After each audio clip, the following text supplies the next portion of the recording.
یسایہ اور اس کا 58واں باب جو 14 آیات پر مشتمل ہے۔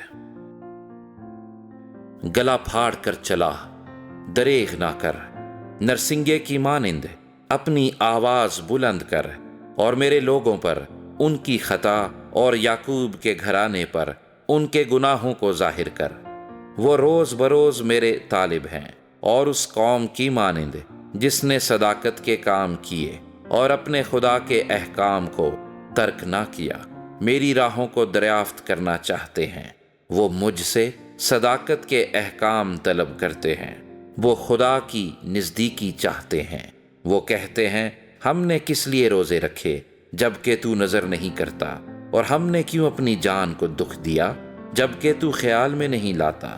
دیکھو، تم اپنے روزے کے دن میں اپنی خوشی کے طالب رہتے ہو اور سب طرح کی سخت محنت لوگوں سے کراتے ہو۔ دیکھو، تم اس مقصد سے روزہ رکھتے ہو کہ جھگڑا رگڑا کرو اور شرارت کے مکے مارو۔ پس اب تم اس طرح کا روزہ نہیں رکھتے ہو کہ تمہاری آواز عالم بالا پر سنی جائے۔ کیا یہ وہ روزہ ہے جو مجھ کو پسند ہے؟ ایسا دن کہ اس میں آدمی اپنی جان کو دکھ دے اور اپنے سر کو جھاؤ کی طرح جھکائے اور اپنے نیچے ٹاٹ اور راکھ بچھائے۔ کیا تو اس کو روزہ اور ایسا دن کہے گا جو خداوند کا مقبول ہو؟ کیا وہ روزہ جو میں چاہتا ہوں یہ نہیں کہ ظلم کی زنجیریں توڑیں اور جوئے کے بندھن کھولیں اور مظلوموں کو آزاد کریں، بلکہ ہر ایک جوئے کو توڑ ڈالیں؟ کیا یہ نہیں کہ تو اپنی روٹی بھوکوں کو کھلائے اور مسکینوں کو جو آوارہ ہیں اپنے گھر میں لائے، اور جب کسی کو ننگا دیکھے تو اسے پہنائے، اور تو اپنے ہم جنس سے روپوشی نہ کرے؟ تب تیری روشنی صبح کی مانند پھوٹ نکلے گی، اور تیری صحت کی ترقی جلد ظاہر ہوگی۔ تیری صداقت تیری ہراول ہوگی، اور خداوند کا جلال تیرا چنڈاول ہوگا۔ تب تو پکارے گا اور خداوند جواب دے گا، تو چلائے گا اور وہ فرمائے گا، میں یہاں ہوں۔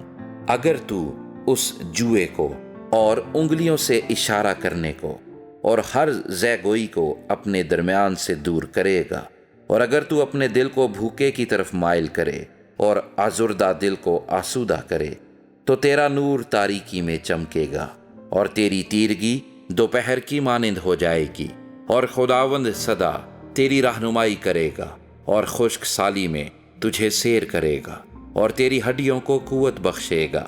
پس تو سیراب باغ کی مانند ہوگا، اور اس چشمے کی مانند جس کا پانی کم نہ ہو، اور تیرے لوگ قدیم ویران مکانوں کو تعمیر کریں گے، اور تو پشت در پشت کی بنیادوں کو برپا کرے گا، اور تو رکھنے کا بند کرنے والا اور آبادی کے لیے راہ کا درست کرنے والا کہلائے گا۔